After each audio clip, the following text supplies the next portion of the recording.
holiday celebration a couple of years ago. We were tapped into meeting with the Habitat for Humanity. Something here, Don? We were packed into the Habitat for Humanity. Who here saw Dr. Ray speak a couple of years ago? Okay. Ray, I hope you got some new material. Let me tell you a little bit about Dr. Ray. Dr. Ray is the father of 10. He is a clinical psychologist, an author, a public speaker, and is a nationally syndicated radio and television host. His radio show, The Doctor Is In, can be heard weekdays live on Sirius XM. Dr. Ray's national television show, Living Right with Dr. Ray, is entering its 4th season. Dr. Ray's experience includes school districts, Head Start programs, mental health centers, substance abuse programs, inpatient psychiatric centers, juvenile courts. He also has a private practice. He has been a regular guest on shows including Oprah, Joan Rivers, Scott Ross Primetime, 700 Club, Gordon Elliott, and CBS This Morning. He's written many, many books. Books like You're a Better Parent Than You Think, Back to the Family, Good Discipline, Great Teens, and Adoption. He also has a great new book out, Raising Good Kids, Back to Family Basics. And Ray, you left the most important thing out of your bio, so probably you'll get your agent. He's the cousin of Mr. Rich LaRocca on our operating committee. So, without further ado, Dr. Ray Guarino.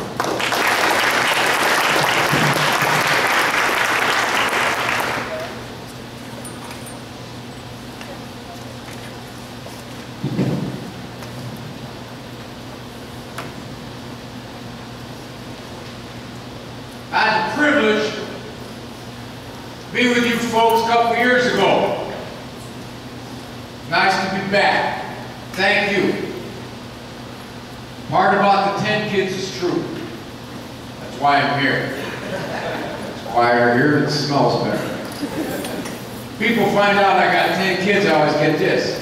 Alright. Now that you got your own kids, what have you learned? I learned something very critical. I don't take them out in public. You take them out in public when they're little, invariably they're going to pull some stunt.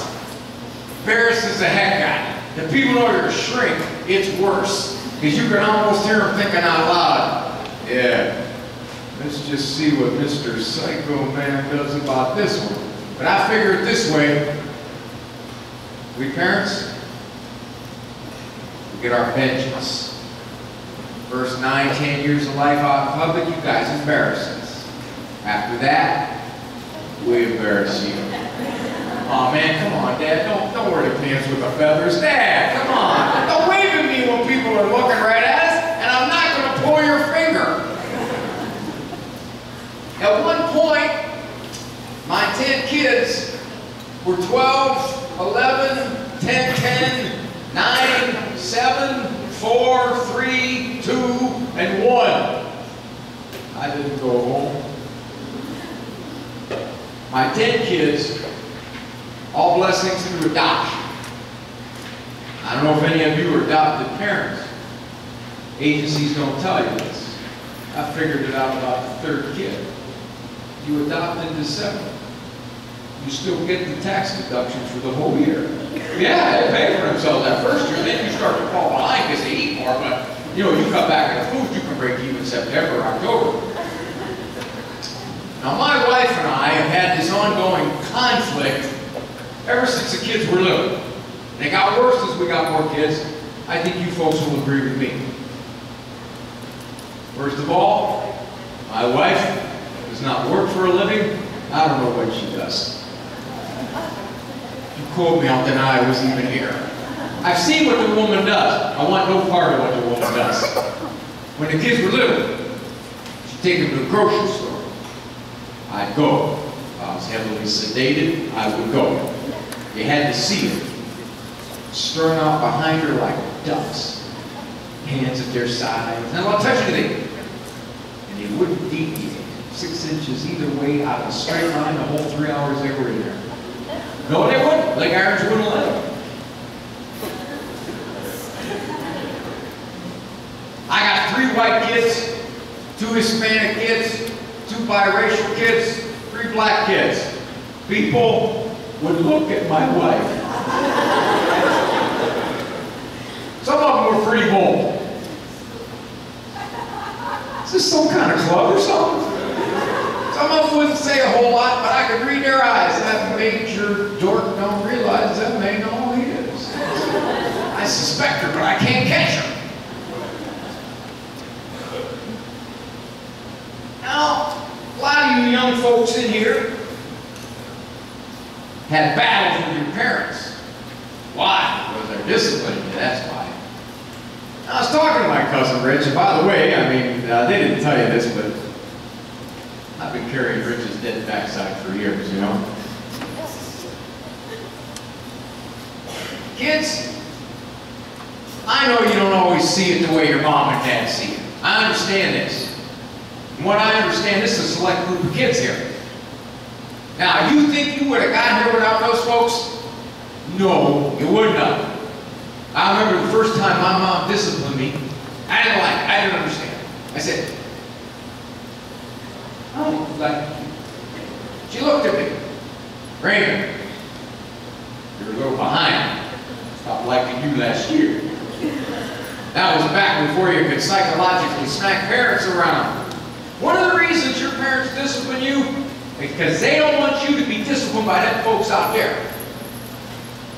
You see, as tough as you think your mom or your dad is, compared to those folks, they don't discipline you now, and you're going to get disciplined. Judge, landlord, army sergeant, employer. I shudder at this next one, a wife. Somebody's going to discipline you. And that group of folks out there, they don't get mitigating circumstances. Some employer's not going to go, you are just so cranky today. Did you get a nap? You go take another one. You rest up. I'll cover for you. Doesn't happen. And I tell parents when they say to me things like, well, you know, I feel mean when I discipline, or my kids don't understand me when I discipline. My kids get mad at me when I discipline. And I tell them, Dad, you're the best teacher that kid's ever going to have. You know that your discipline comes with soft landings. Discipline out there doesn't come with soft landings. I tell parents, you put your standards up here. And you're going to be different than those folks out there. They aren't going to discipline like you. They're not going to have the standards you have. You're already seeing the good effects of what you're doing. And along the way, you were misunderstood. You know that? The people around you thought you were too strict. Your standards were too high. You know, found out with my kids. I got 5 boys. I got 5 estrogen Americans. I found out with the kids. People don't understand you, but you have a good standard. And you raise great kids. These kids are great kids. And you know a lot of you parents don't get credit for it. People say things like this to you. You are so lucky. You just got good kids. I didn't get good kids. I got Chucky, Damien, Cujo, and Lucifer.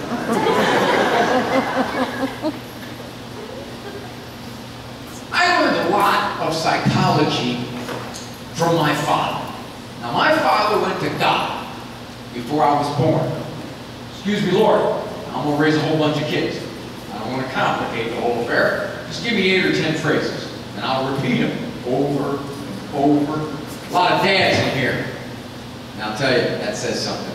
Because in my business, we don't see that many dads. We got the dads in here, and that's a #1 indicator of why these kids are in here. Because you got a disproportionate amount of dads in here. God bless you. My dad was not creative. My dad took a few phrases and raised me all the way through childhood with the same things. First time I heard this one, I was 3 years old. Going to cry? I'm going to give you something to cry about. First father ever to fling that one around. Raymond, go get me something to spank you with.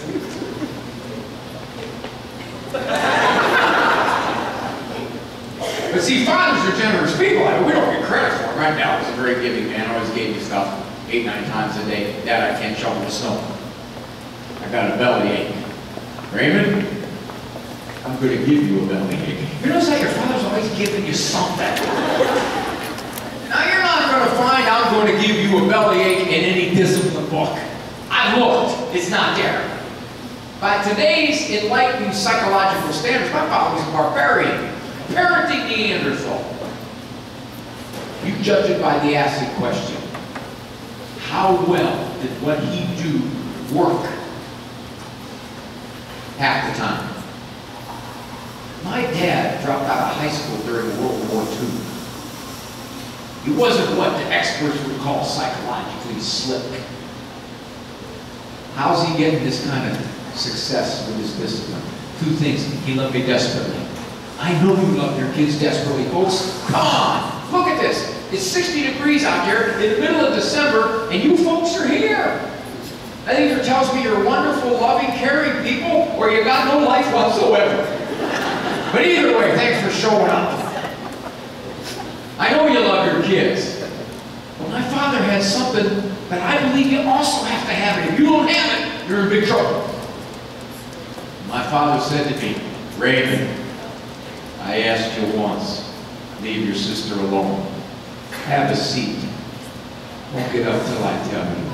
I sat down. I couldn't conceive of getting up. I knew something real bad would happen. I didn't know what it was. I didn't want to find out. I never found out. I never got up! People come in my office, and they'll say stuff like this to me. Well, you know, I like to use that time out there. Sit him in the steps and stand him in the corner. I can't. It doesn't work. He won't stay. How old is he? 3. How big is he? But he weighs 40 pounds. I tell folks, you can't get a child to accept your authority when he's here and you're here. May God help you when that child is here and you haven't grown any. My Italian grandmother used to say this, better you cry now than I cry later. Wisdom of the old folks. God bless them. 6 of my kids we got in infancy. 4 we got later. Twins. Twins had the worst history. Birth mom ingested every toxin she could get a hold of. We don't know where they were the first year and a half of their life. Children's Services took them, put them in a foster set. We got there when they were about 4 years old. First visit there, my son John punches me in the face. Attempts to strangle my wife, kicks the foster father about 14 times during one of his fits. We walked out of there and my wife was just ticking. And she said to me, Ray, we got to rethink this. I don't think the tax deduction's worth it. I said, honey, we got 2 tax deductions plus the credits. Now Johnny had never been made to go to bed. He roamed the house for 3 years. Cut stuff up, tore stuff up. First weekend visit to our house, my weasel wife says, Raymond, why don't you put the children to bed tonight? Honey, I'll give you $100 if you do it. I don't know where the beds are, but I don't have time for that. I'm writing a parenting book. All right, monkeys, let's go. Everybody came running except Johnny. He stood there. He looked at me. No go bed. Okay, I'm not a big guy, all right? But I've been a weightlifter all my life. And I will tell you, there's one thing I'm very confident of. I am stronger than any 4-year-old in the whole world. The child is going to bed. So I went over, and I bent down. You know, kind of like the veterinarians tell you, don't tower over a wild animal, let him smell your hand. I put my hands on his shoulder, and he could tell by my grip. This was, how shall we say, a non-negotiable psychological interface. Now at that point, he erupts. Head starts spinning around, green stuff coming out. I'm going, Damien, put the chainsaw down, Damien. He starts leaking out of every body orifice. Now, this is my theory on why God put holes in children to leak off the pressure. Now, most of them will leak up here. You can get leakers down here. You probably can. Sometimes you get pukers. I had a couple pukers. Now, the interesting thing about a puker is when a kid gets himself so upset that he throws up, usually, now see this young fellow right here, he's outgrown that. He's too old for that. Usually by 2 or 3 it's gone. They can't do it anymore. Girls, wouldn't it be great if you still had that movie? Some guy asks you out. He drops you off. What He happened? says, Can "Can I call you again?" You don't have to say a word. You go over to his passenger door. You lean inside. Even he understands that. Johnny wasn't going to go to bed. So I picked him up, I put him above my head, off to the side, because he was tripping. I got him to the top bunk, I put my hands on his chest, and I buried him. He was like, he couldn't twitch. Now, we'd already said prayers, we'd already brushed teeth, we'd already done the stuff we're supposed to do at night. I wanted to make sure Johnny was going to stay in bed. He couldn't roam the house, he was a dangerous kid. I held him. Johnny, bedtime, son. Daddy's not going to let you move until I decide. Please don't get up after I leave, because I'm coming back. You should have seen the look on his face. I went from Disney World to a county jail. My son Andrew was 6 years old at the time. At that point, we had 6, 5, 4, 4, 3, and 1. Andrew's 6, top bunk. Andrew, talk to your brother. Johnny, Daddy says go to bed, you better go to bed. I remember one time, I didn't go to bed. You're not going to like what's going to happen. You know that? You know that, Johnny? You're not going to like what's going to happen. Because you think he's going to leave? He's not going to leave. He's not going to leave, Johnny. He's going to go out the hall. He's going to wait for you. You know, you come on, he's going to snatch you up. Andrew, it's enough. You sound like Mom. Now, how long do you think I had to hold that boy before he went?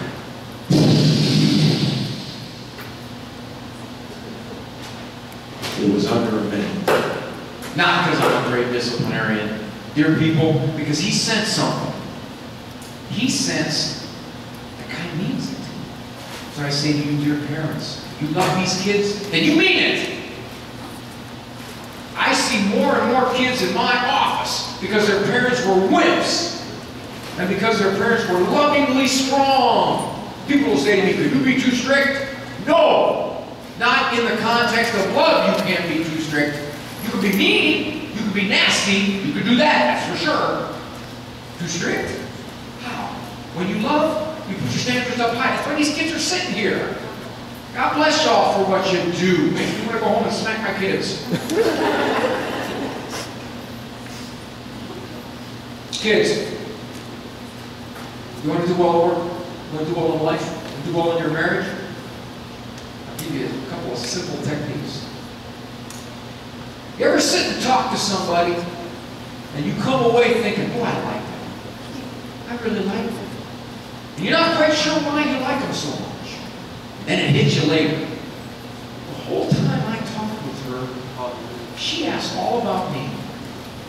She asked about my family. She asked about my career. She asked about my kids. She was interested. She looked at me. I don't know a whole lot about her because she was so interested in me. You develop that skill, you're going to be 1 in 10 people. And people will immediately like you, and your boss will love you because you are interested in that other human being. Now, how do you do this? It's easy.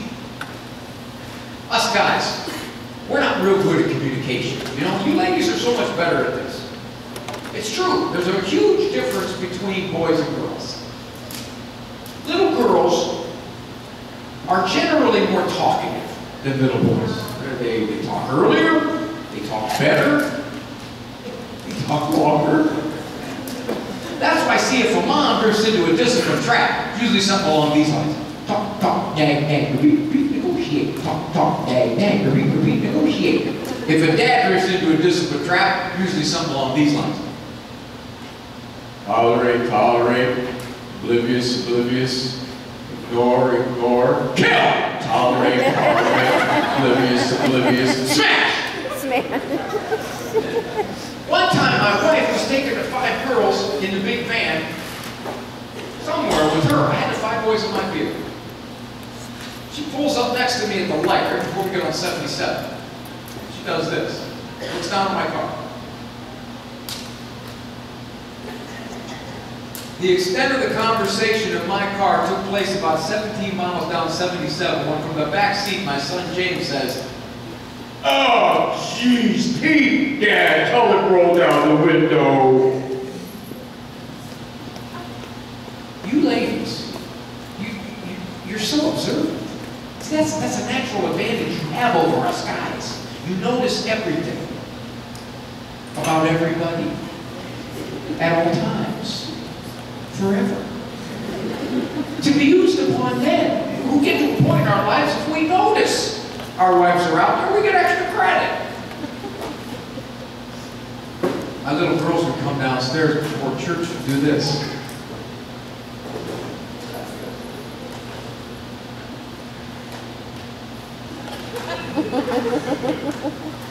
Sarah, what's the matter? Sarah, it's 25 feet from your bed to here. What could possibly have upset you in that distance? Okay, fine. This is touching me right here. I go like, oh wait, this touches me right here. And my socks are twisted. They got strings on them. They won't stay in the string. My boys will come down. Peter, is that paint on your shirt?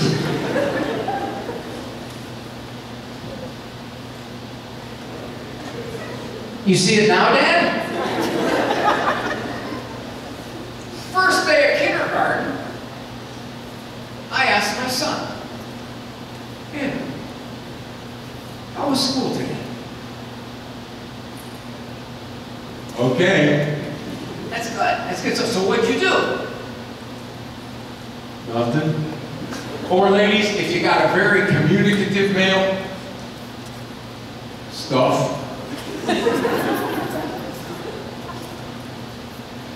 What is the name of the lady who stands in front of you for 6.5 hours and talks?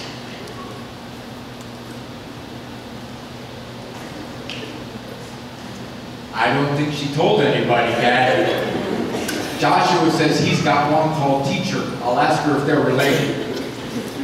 First day of kindergarten, I asked my daughter, Hannah, how was school today, baby? Well, okay, Daddy, my teacher's name is Mrs. Bartley. Mrs. Bartley has 3 children, Jessica, Jason, and Ashley. I know their birthdays and favorite colors are plans and titles later. We did 12 activities. The pumpkin cutting activity started at 8:07. Is that a stupid time or what? Ashley was my best friend till 8:30, then she got mad at me. I don't even know what I did. But Jessica told Tiffany I could be her forever friend till tomorrow at 9 o'clock. Now, Mrs. Bartley has this little brown mark right here. You can't tell it's there until she goes over to the window and she bends down like this. If she does, the sun comes through the Venetian blinds off the clock, reflects through her bifocals, forms a prism on the window with a round top and less large round. Daddy, nobody saw it except me. So I figure I better teach those boys something. They both had the same teacher. Boys, stuff to communicate, simple suggestion. Ask questions. That's all. People love to ask questions. You don't have to ask many questions to get somebody on a roll. Notice that? You ever notice when 2 people talk sometimes? It's dual battle. I'm going to tell you about my kids, and then when I pause, then you tell me about your kids. And then I'm going to tell you what my kid did, and then you're waiting for me to shut up so you can tell me what your kids did. Instead, ask the other person. I'm a shrink, folks.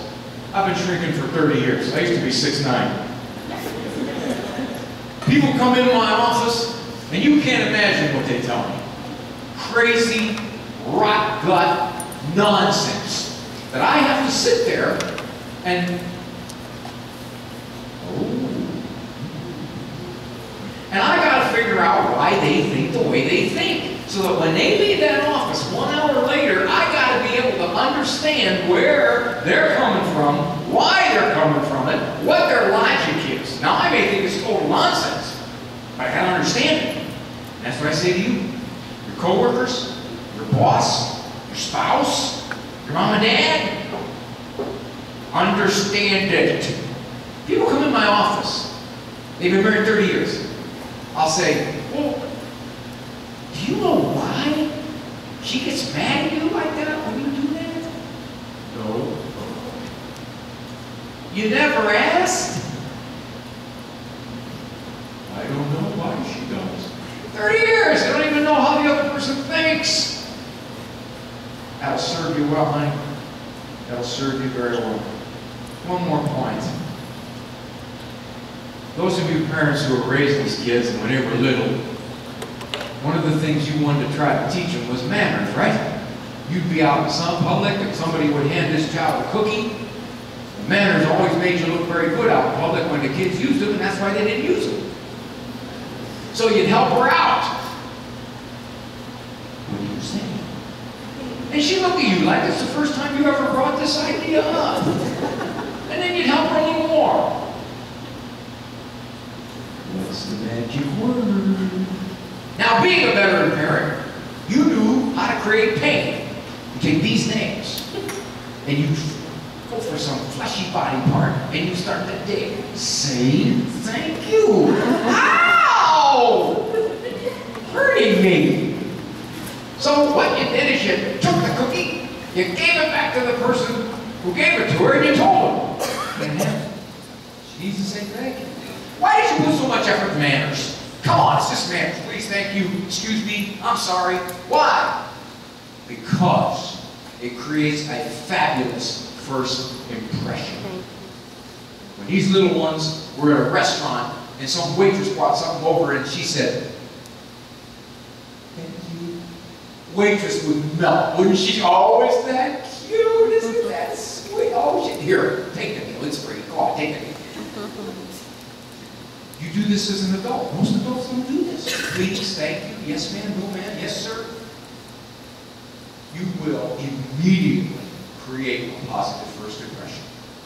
And I'll tell you what, you guys, you got an advantage. It's kind of a sad advantage, but you got an advantage. Most of your peer group doesn't do that. Somebody asked your peer group a question. Well, would you like to go to college then after you graduate? Yeah. Yeah! Sounds pretty smart there. Use manners. It's very simple. I'll give you one other technique. Very simple again. All human relationships, I as a psychologist don't see it very often. Say, I'm sorry for what you did, for your percentage of blame. You could be in an office and in your idea, you only cost 10% of the problem. That other person costs 90%. Say you're sorry for your 10%. You wait for them to apologize for their 90%, you're going to look the same way. If you lost your temper, say you're sorry for losing your temper. Yeah, but he pushed me to it. He pushed me to it. He wouldn't have pushed on me like that. I wouldn't have lost my temper. That's right. But you lost your temper. Say, I'm sorry. Now, I want to close with a very touching marriage story. And I think this can happen to you. If you find someone you love, you spend your life with them. The elderly couple were out shopping.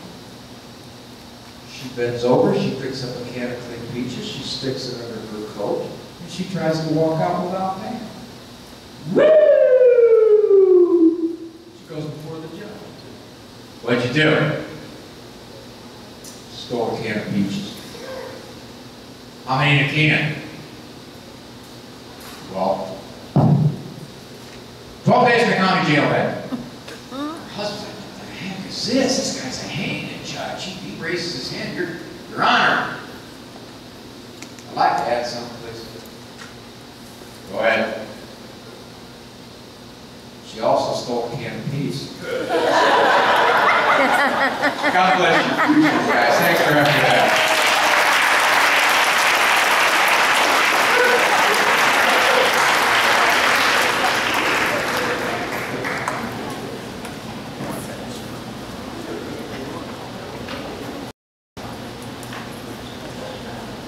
Well done, Dr. Ray.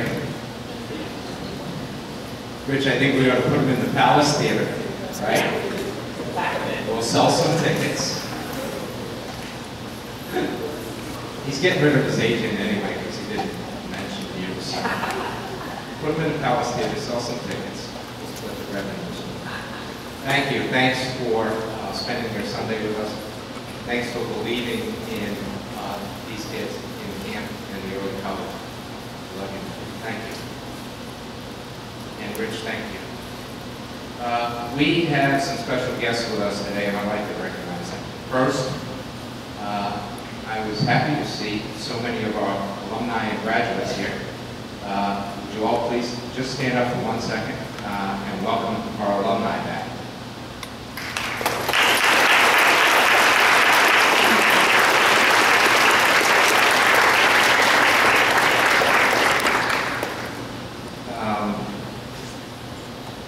We have so many of them that wanted to attend, but they have finals this week. And we're always, from an operating committee, we're always trying to figure out what's the best timing to have this event.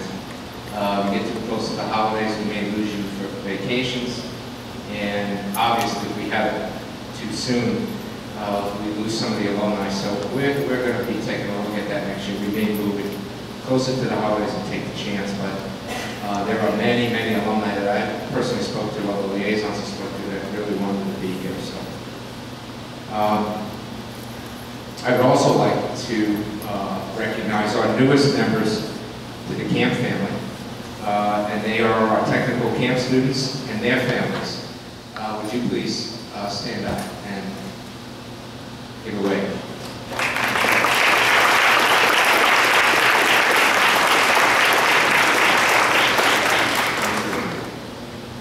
Talk a little bit more about the technical camp program in a minute. This next couple, they're managers at the Glenmore Club. We have 6 students that are currently employed in Glenmore right now during school. They provide a wonderful, wonderful working environment, nurturing environment, learning environment for our students. Please welcome Dan and Sue Kirby.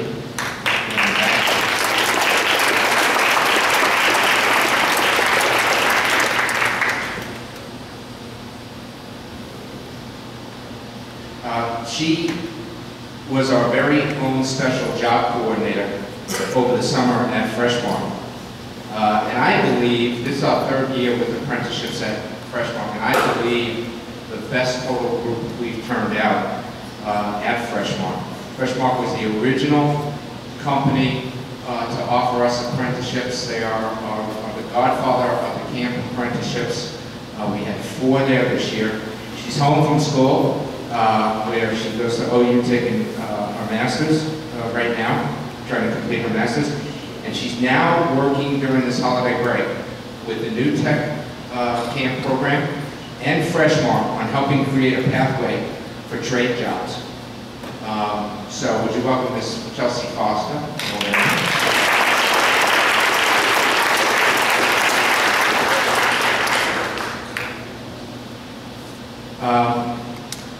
I was glad and surprised to see this lady today.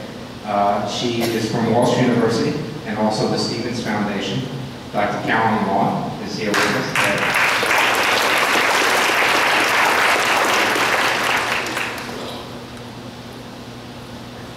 The first impression of this guest is, this is the nicest guy you ever met. Then you find out he's in human resources. Seriously, he's a big supporter of camp. And he has helped us secure a key Timken Company apprenticeship 2 years ago. And most recently, we've had 2 co-op students coming out of the Career Tech program and give positions for our Tech Camp students. He's the Vice President of Timken Company and a dear friend, Ron Myers.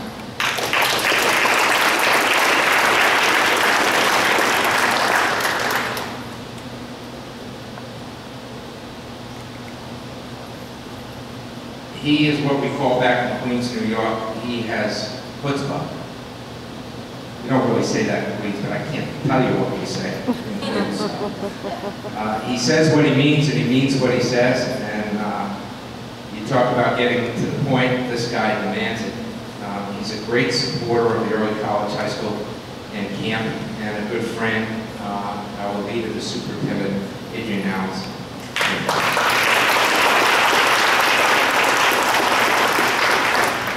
Adrian, I want to thank you for allowing us the freedom to do what we do in camp.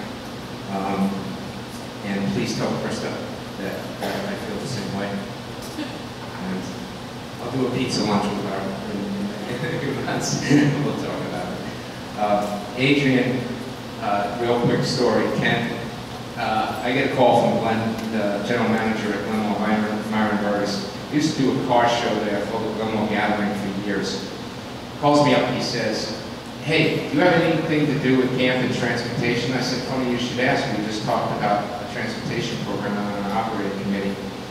He goes, well, I want to bring back this car show that left a couple of years ago. I said, what are you doing? He says, like in 3 weeks. I go, okay, I'm coming right down. Get my sneakers on, run down there, Myron. He goes, well, this is what I want to do. One of the beneficiaries is going to be your program. I go, terrific, fine, great. Well, a week later, I see the notice come out for this program. You know, I tell Ken, I tell John Sypek, everything's coming together, you know, we're going to have this wonderful thing. And next thing you know, I get a call from Ken. He goes, did you see the brochure? I go, yeah, I saw the brochure. He goes, you see what it says? I said, yeah. It says the Canton District Transportation Program. Ken says, I said, Ken, that's not what we're supposed to read. We're supposed to read the Camp Transportation Program. So I explained that to Ken. He got back to Adrian. I was nervous. Ken called me right up. He goes, no big deal, no problem. I told Adrian. So thank you. I know it's a risk sometimes, and I appreciate it. Hopefully I didn't miss any other guests. Okay, good. Start naming guests, run that page. So camp is 3 years old this March, and we're constantly learning, improving, and innovating the program. And that's what you do in a good business environment, and that's what you do when you have a high-powered team, like I do, the operating committee. But before I introduce that high-powered team, let me tell you some of their initiatives and accomplishments that they've done this year, just since we last met last holiday. This summer we had 19 paid apprenticeships, and we had not one issue. I can honestly tell you, we had one false alarm, but there was absolutely not one issue with 19 students in paid apprenticeships. As a matter of fact, 11 of those 19 positions continue today. Those students are working during school. We received a $75,000 grant from the Timken Foundation, and all of our graduates this year, and for the next 4 years, a total of 5 years, will receive a brand new laptop and printer as they go off to college.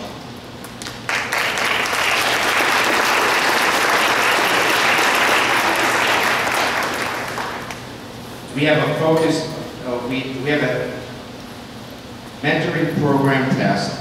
It's being done with Y-Star professionals, where like-minded career individuals are matched up with our students. Mentoring is a pretty finite thing to pull off. Mr. Bruce DiPietro is running that, and we're waiting for some results. But there's some very interesting things going on, and some very good positives. So I'll tell you more about it, but pretty cool, right, from what I can see. We started the transportation program, like I told you. The award from Glenmore was a couple $1,000s. It's enough for us to fund 8 of our students to attend the McKinley-sponsored driving school this spring free of charge. We've expanded.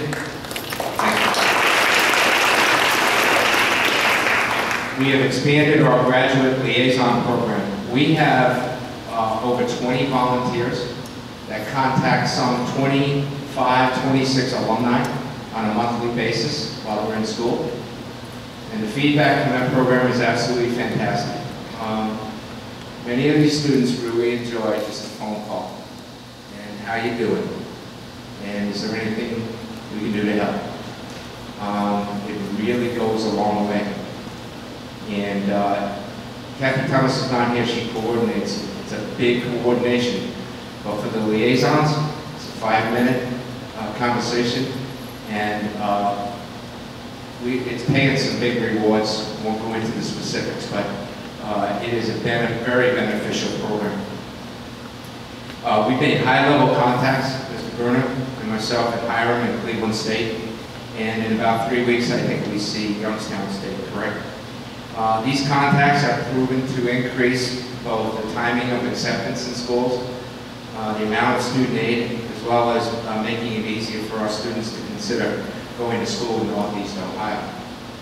When I make presentations with Ken, we are big proponents of going to school in Northeast Ohio. We have great schools here. So we've already visited, I think it's 8 right there. Youngstown State will be 9. And my question to them is, why are you letting these students leave Northeast Ohio? Shame on you, you should keep these students here. So that's part of our strategy in the camp. It's a Northeast Ohio strategy. We have 2 student co-op programs. I alluded to it at the Timken Corporation. These students worked full-time in the summer. It's kind of a probation period. They passed with flying colors. This is mine. Went back to Mrs. Miser to talk to Mr. Allison and company and say, well, we think we have 2 co-op jobs during the summer, during the school year. Can we rearrange these schedules and put in a bona fide co-op program? Many of you may remember co-op programs used to have, like my understanding, used to have them here at Timken Vocational. So we have 2 co-op programs being conducted right now at the Timken Corporation. Fantastic work. Is Dylan here? Hi, Dylan. This is a good time to recognize Dylan Wilson. Let me read to you the official communication from the Kansas City District City News. Kansas City School District Career Tech Education student Dylan Wilson has received an invitation to apply for this year's inaugural U.S. Presidential Scholars Program. This is the first-year Career Tech Education students across the nation will be selected. Dylan is one of only 5 students chosen from over 120,000 students in career technical programs throughout Ohio. Dylan is a senior at McKinley High School, senior high school. He is enrolled in pre-engineering, Project Lead the Way. He holds a 4.3 GPA and is a member of the tennis team, the National Tech Honors Society, and Tech Camp. Dylan is also participating in a unique career training program at the Timken Corporation, where he works 20 hours a week in the field of engineering. So that's what I try to bring you today. Congratulations to them.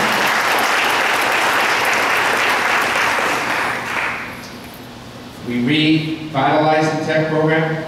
We interviewed 70+ career tech students.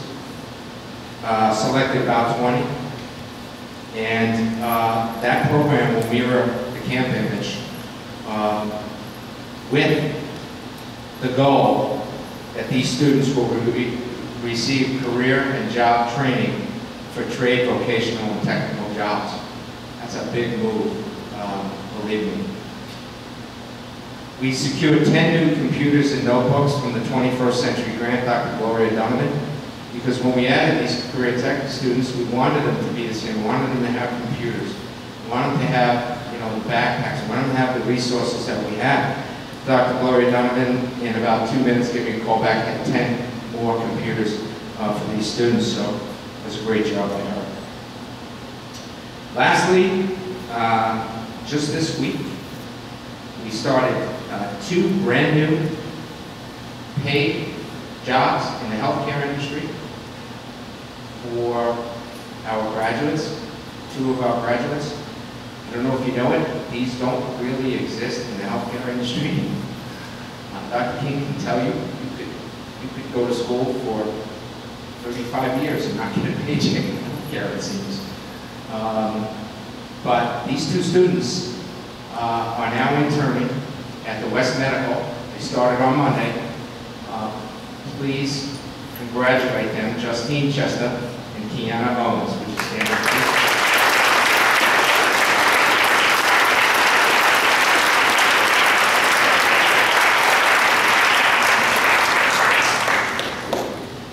Now, that high-powered team that keeps all of this happening in camp, that keeps it invigorated and keeps it meaningful, my operating committee. First, he started our mentoring program, like I said, this year in TESP. He readily volunteers for all the projects, including the interviewing committee and the liaison program. Last I saw he was back here, Mr. Bruce DeVitro.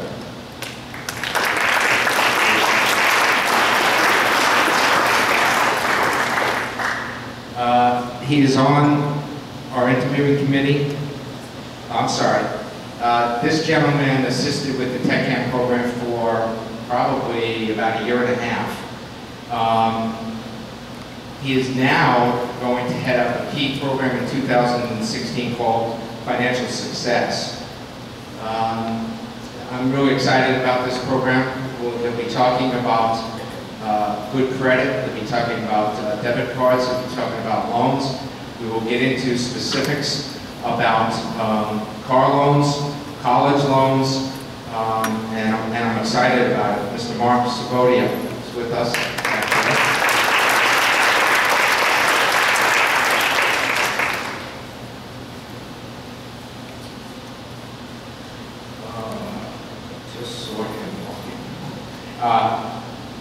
He has assisted with our healthcare program for the past 2.5 years. He actually established a shadowing program 1 year at Mercy Hospital. He is on the interviewing team and he participates in the liaison program. Dr. Pete Petrie is with us.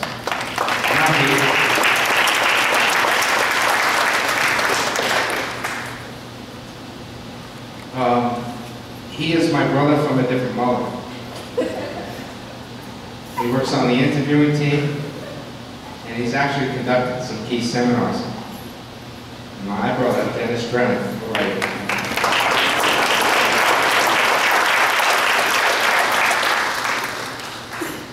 He rolled into our program about 6 months ago, and he has taken the healthcare program by storm. In the last 5 months, we've had 3 great healthcare seminars. Pharmacy, physical therapy, anesthesia, I mean, it just goes on and on, blows your mind. He's assisting with our new student HPAC program through Neomed, and he was instrumental in these 2 new jobs at the West Medical. Dr. Jim King is with us.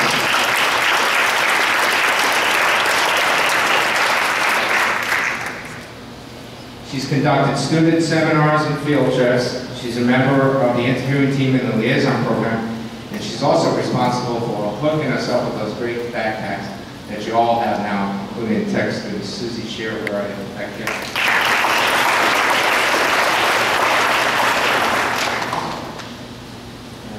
Give me 1 second to find this person that just came in.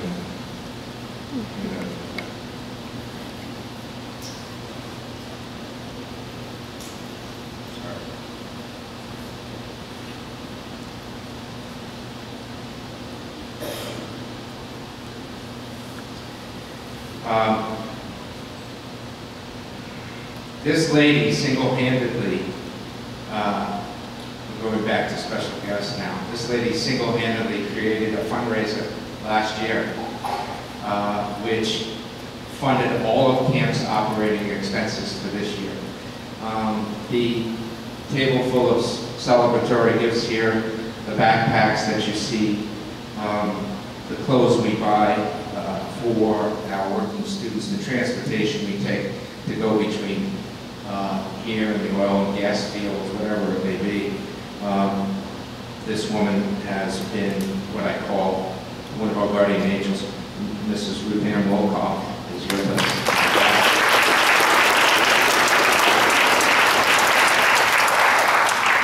Unfortunately, we are not able to repeat the wonderful holiday house event that occurred last year. With Dan, if you ever bring it back, we want to be part of it. Just want to let you know.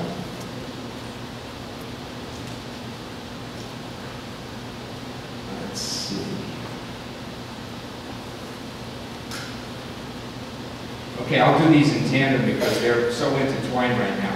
These three ladies have taken on this huge responsibility of revitalizing our tech camp program. Debbie Myers, Beth Starrett, and Diane Miser, please stand up.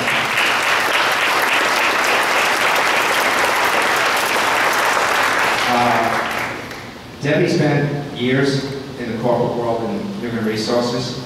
Diane retired recently from the district, and she actually ran the Career Tech program, and Beth is now employed by the district and also working in Career Tech. But I mean, think about it. Creating what we've been doing for 3 years. And again, even though they can fast adapt things, you still have to interview 70 people. So you've got to arrange job site visits. You've got to do resumes. You've got to hold seminars every 6 weeks. I mean, countless hours of volunteer work. So thank you. We appreciate all your efforts. He's my computer guru. He does all my presentations for businesses in college. He chairs the camp engineering program. He spearheaded the Temkin Foundation grant for the free computers. And on and on and on and on. My dear friend, Mr. Rich LaRocque.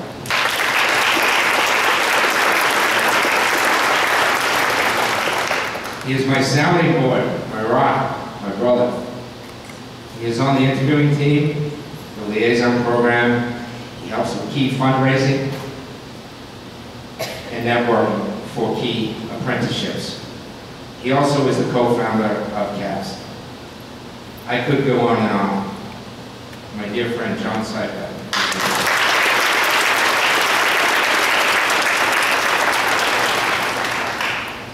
Three special people I need to recognize. They also happen to be members of the operating committee, but there's so much more. He is, I believe, the hardest working person I ever met in education. He has an 800-pound heart, is what I call it. He not only cares deeply for every single young man and woman in his school, he cares about all of you in this room. He is undoubtedly the best principal in the state of Ohio. I think the entire early college high school system, which numbers 300 plus, and my bet would be the entire United States. Mr. Ken Bruner.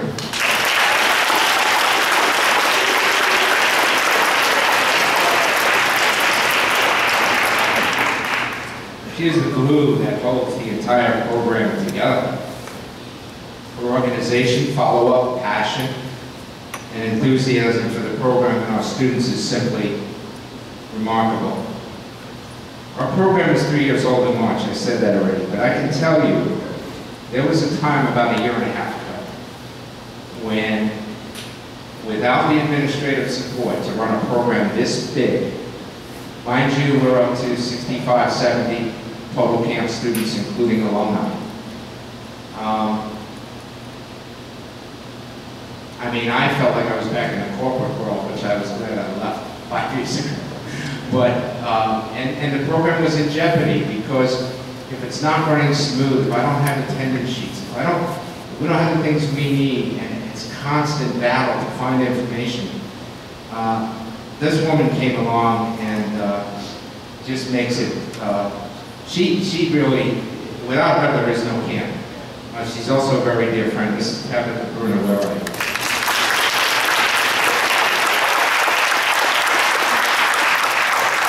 I probably only need to say one thing about this last person, and all of you that know me will understand this.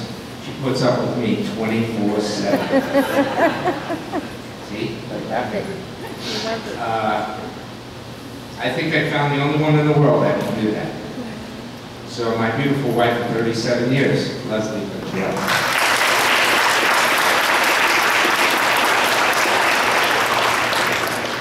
That was a big applause. Okay, let's see. At this time, I would like to bring up Mr. Ken Bruner. He's like to say a few words and also introduce the superintendent. Ken?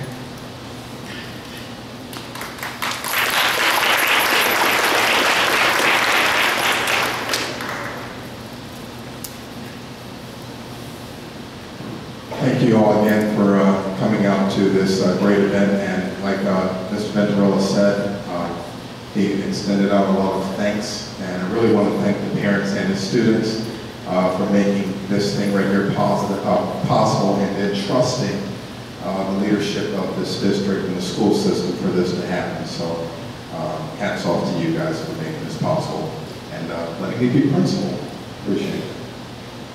So I do, before I introduce the superintendent, I do want to say a few words, and I was wondering what I was going to say to this group, and I'm going to be limited. I'm not going to say many words, but one thing that I did find was something called, and you may have heard of it, Parable of the Blacksmith and His Son.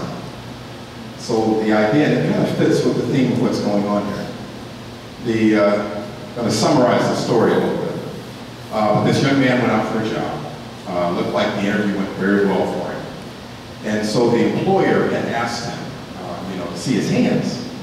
So I looked at his hands and noticed that they were not cut, just pristine, great hands. And he had asked him, did you get a scholarship to go to school and get you to this point? He said, yeah. And he said, did your parents help pay for all these things that you have right now? I said, oh yeah, my parents wanted to make sure that I didn't do any work or anything like that, because they wanted me ready for this opportunity. So the employer challenged him and said, what I want you to do is I want you to go home and I want you to wash your dad's hands. So he's kind of puzzled by that. So he went home, worried about how this is going to play out. He asked to wash his dad's hands. When he did, he realized his dad, being a blacksmith, all this hard work and labor, it created a conversation between him because he was working on trying to work off these layers and layers of gook and everything that was on his hands. He noticed that the hands were cut up and everything like that. Then he had asked his dad, why do you work so hard? Why do you do all that you do? And so Dad went ahead and told a story and then said, all of this is because of you. I don't want you to have to go through what I did, so I want to make something better for you in preparation to make you so that you're set up well. And I'm going to surround you with all the things that you need for you to be successful. Because again, I want you to be in a better place than I am. So with the conversation that they had, washing off his dad's hands and seeing how much work went into this man's hands for 20-some years to make it possible for him to be successful, broke down and cried. So he went back to the work site, talked to the employer that was going to hire him for this great job. And he went ahead and told him, well, the employer had asked, well, did you do what I had asked you to do? He said, yeah. Broke down and went ahead and told him how he did not realize until that moment how blessed and privileged he was to have this outstanding opportunity to be here, right here, providing, going for a job, all because of what this man has done. And it made him appreciate all the things that surrounded him and helped him to get to this point where he's at right now. And so I say that story, kind of mess it up a little bit, but I tell you that story because you guys are in this position right now, where these wonderful folks that are to your left and right, and these wonderful people that are on the exterior, making it so that you have a better way. There's a reason. We're not doing it for self-gratification or anything like that. We want to better you. We want you to have the best opportunity to walk out these doors and be a productive member of society so that you can carry this forward to the next generation. It's that simple. And by us giving, we get more out of it. I don't know if you believe this, but I get more out of it to see you graduate, to see you do well, and you come back and tell the story of what it took to get where you're at than anything. My wife can tell you, her and I will have conversation about great news and all this stuff that's coming back because of you. That's the reason why. That is the reason why. So I do want to introduce a great man that has given me this position to go ahead and make it so it's possible to work with you. This man has been a bold, forward-thinking person, has had the district in mind first and foremost. He is a product of this district and wanted to move forward for all the students that are part of Kansas City School District. I hardly have any conversation with him, but every time I see the boldness that he has when he approaches the job, and it's something that I strive for as a leader. I have a lot to learn from him. I like what he brings to the table. And right now I want to introduce the superintendent, Mr. Adrian Allison.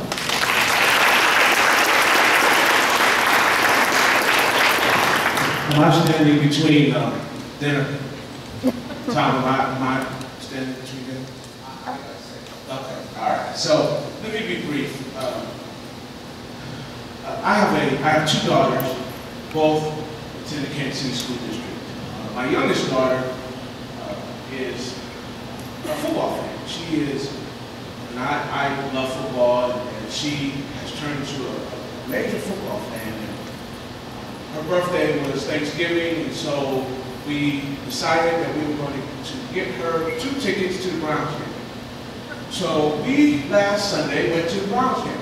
So those of you who are Browns fans know what happened last Sunday, right? We got smoked. And so that was her first experience ever going to a football game. I think by the middle of the fourth quarter, she said, "I'm ready to go, Dad." And mind you, she broke down and cried when she saw the team. Okay, that's how excited she was about it. So fast forward to today, I'm at home, I'm watching the game, I'm starting to get dressed. I look at her, I look at my wife, and I say, "We chose the wrong game. We should be there today. I think they won today." And then as I was getting dressed, there was a commercial that came on. And this is really the point I want to make. There was a commercial that came on, and I think it was for an insurance company. And I didn't catch the whole thing, but it seemed like the insurance company surprised somebody, and the beneficiary of the surprise made the following comment. She said, "It's shocking that someone cares." And it just took me aback. It's shocking that someone cares. And I'm thinking to myself, wow, they can actually make a commercial about the fact that somebody cares about somebody else and does something nice for somebody. And it began to raise questions about what exactly are we doing? What exactly are we up to in this country where we can make a commercial and somebody can say it's shocking that someone cares? And so I thought about that as I was coming here today. And then I thought, there are a lot of people in this room that care. And I thank you for it, because that caring, the way you get rid of that shock is you just start caring. And you start caring right here at home, and then that caring spreads all throughout the community. And so to all of the people who Tom has named, including Tom, John, all of the people who have shown that you care about our kids, thank you. Thank you for what you do. Because, you see, we live in a society where it's a shock to care. I don't know, But I thank you for nonetheless showing that you care. To the students who are here and who are the beneficiaries of this care. Your principal is right. There is a benefit that we get out of this. And he talked about you coming back and talking to other students. And what we want you to do with that is basically then go out and say that you care. That it's not a shock to you to care about somebody else because somebody cared about you. And last but not least, to the parents who are here. Thank you for caring. Dr. Ray was right on point. Right? He was right on point. If we had a district that were like all of us, caring about our kids in a way that you care about your kids, how much better we would be. And so I thank you for caring about your kids. Have a great Christmas, a happy New Year. Thank you for all of you.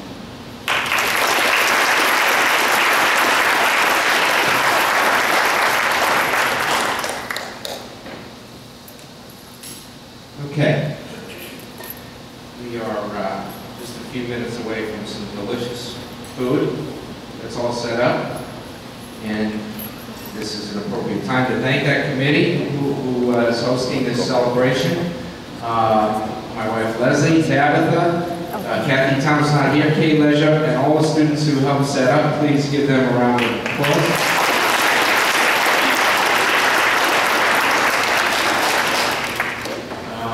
I would also like to thank both Christy and Chelsea Bailey. They baked an unbelievable cake over there. It's just absolutely wonderful. And every year, last year we had some wonderful cupcakes. I'm really going to enjoy that. Make sure I save a piece for me, please. And we'll also thank the husband and father, Ed, for supervising.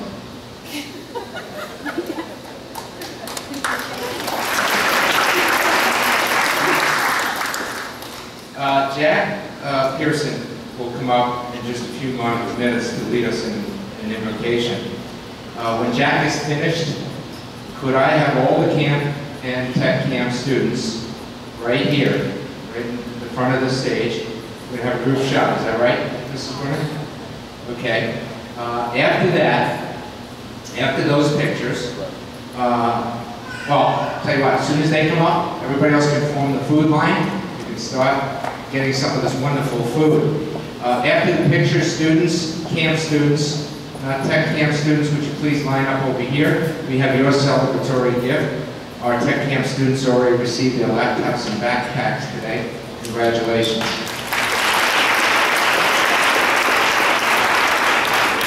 I would like to close with a couple of comments and thoughts.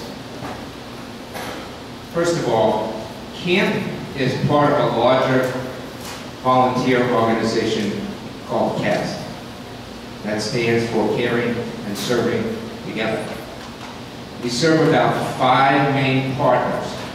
Those include Habitat for Humanity, Refuge of Hope, the J.R. Coleman Adult Day Center, the Early College Academy, the middle school, and the Early College High School. We have a few things going on that I thought you should know about. John Steinbeck, as I alluded to, is the founder of CAST. He's also the founder of a program called the Caddy Mentorship Program. John's program raised over $33,000 this year. In the last 3 years, he's raised over $100,000 for scholarships. Many of our camp students right here, and ECHS students, will be receiving scholarships from this foundation. So congratulations, John, on that.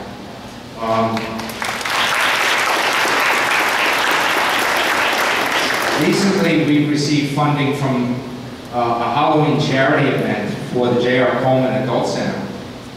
Those funds will go to things like a new defibrillator, actually not new, but only defibrillator, we don't have one. Supplies for a new wing for dementia patients that they're putting on. And believe it or not, they don't have a TV. So that is a real blessing. talk about blessings. Rhonda Sypak, Mrs. Sypak heads up a wonderful program called Student Cast. I could go on and on about Student Cast and how great it is and what she does. But recently, the Early College Academy and the Habitat for Humanity and Rhonda Sypak have teamed up to build 2 new houses in 2016. That's pretty cool, right? You know the coolest thing? Those houses are for students and the families that attend Early College Academy.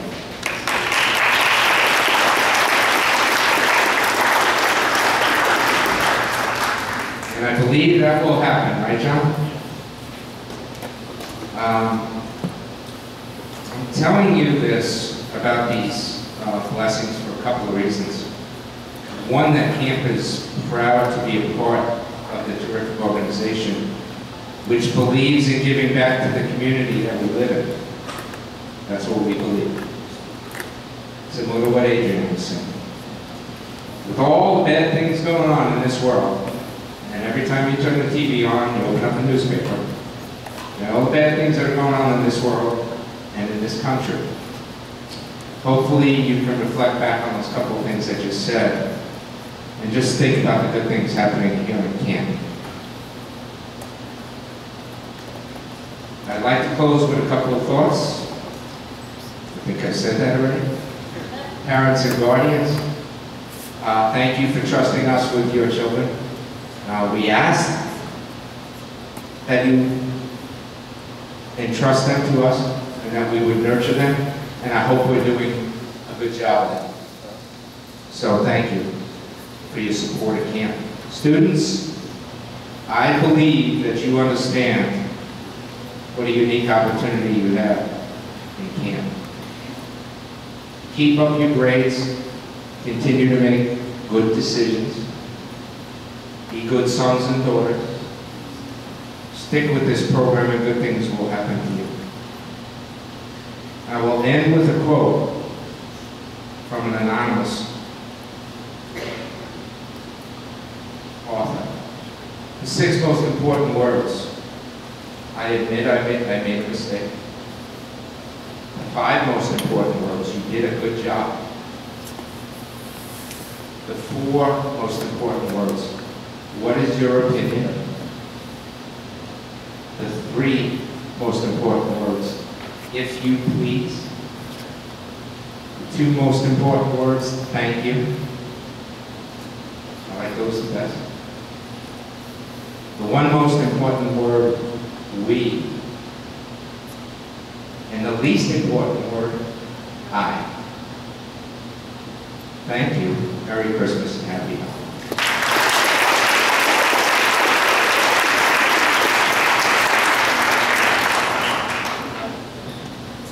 Leslie Ventrell, could you please come over? Just want to take a few seconds to recognize both Tom and Leslie from our group here. We have a gift card for you, and nothing could make up for what you have endured, worked with for us for 3 years. No, a year and a half we were at Crossroads. We had some powerful people come in and mediate for us and stuff to get us to work through this, but I think this has been a blessing far beyond anything that we could ever imagine. And thank both of you for the hard work and dedication for these students. We really appreciate you.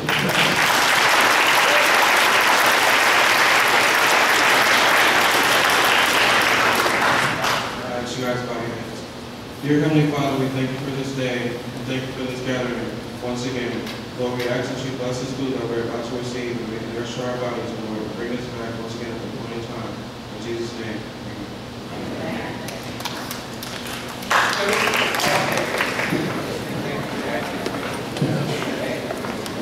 You know what I said?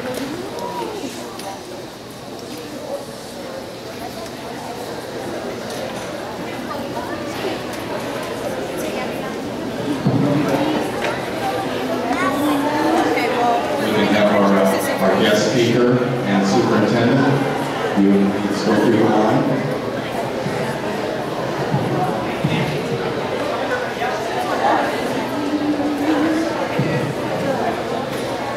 Parents, you can go ahead and go through the line. Thank you very much. Stay clean.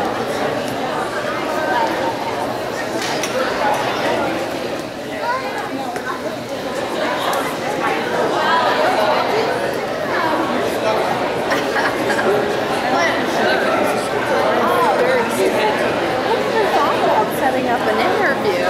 You look awfully nice today. I clean up sometimes on the weekend. It looks good.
Then you start smiling, being mad.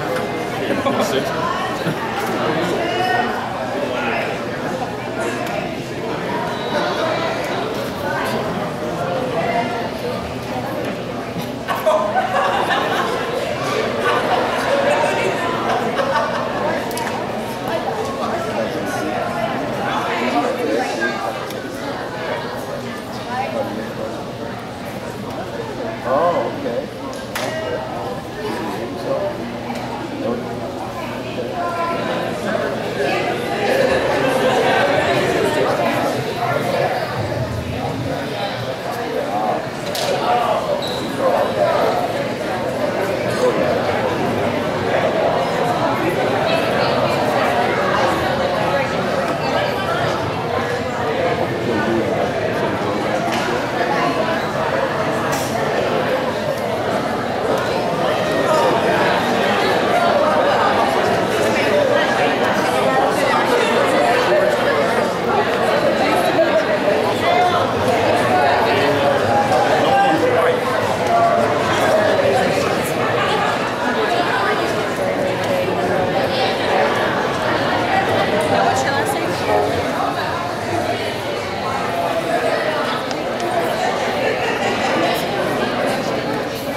Yeah.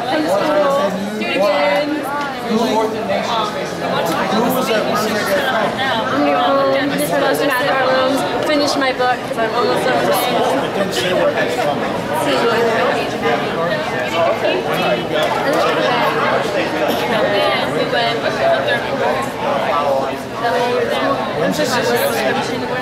Oh yeah, I work for you. And I have nothing to do. I have nothing to do. 2 hours is nice. You can get your stuff like that. I have everything done. Sick. I just want to go to a quick Yeah, I sit there, my phone, I sit there. I'll probably go. Maybe I'm wrong.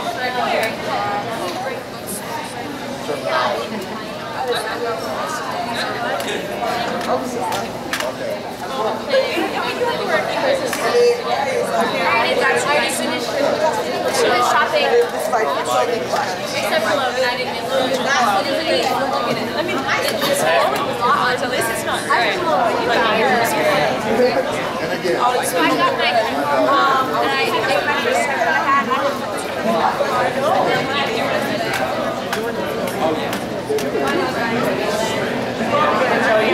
mine now, yeah. But I'll, because he already got it.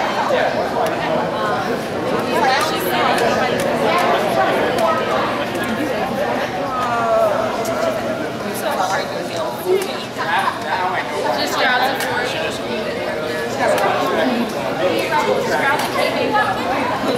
Okay, we can share it.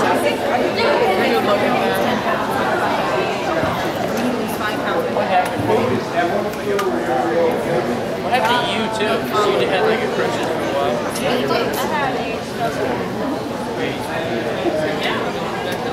Oh, what happened to you? Yeah. It will. Not at all. Not really, but don't make it your job to let you do Why not?